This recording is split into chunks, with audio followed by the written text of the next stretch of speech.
I am good. Can you tell me what the most frustrating thing, or the thing that you would want to see, want to make sure people really understand about what the president said last night?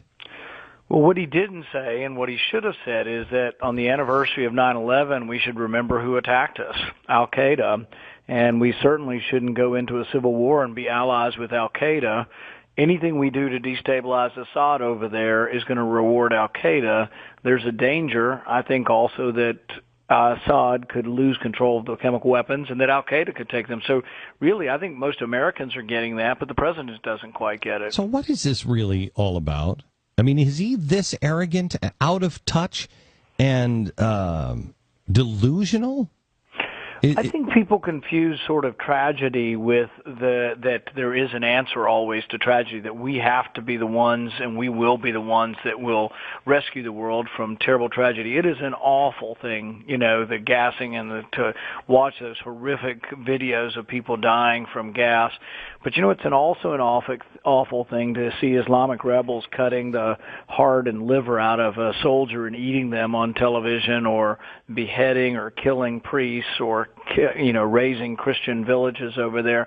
So there's a lot of atrocity going on both sides, and just no clear-cut, friend of America in the Civil War. So help me out on this, Rand, because if there is a clear and present danger to the United States, and if there is a way to solve it, I'll consider things.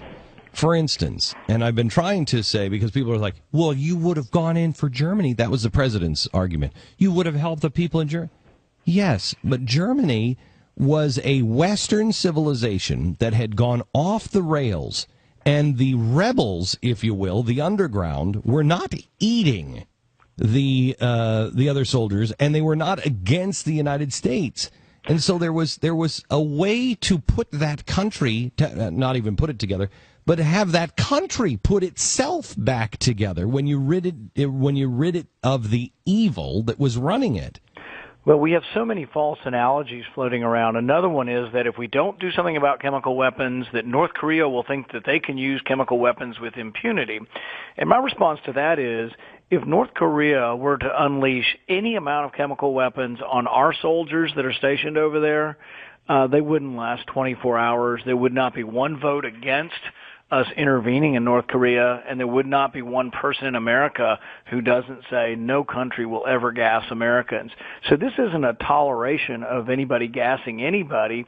It's just an acknowledgement that we are not sure who the good guys are or who's the least bad guy in the Syrian civil war. But it's not an encouragement to anybody around the world. And I've said the message from 9/11 is we will never, ever tolerate someone attacking our country or our American interests around the world, and I think that's what the message of 9/11 should be.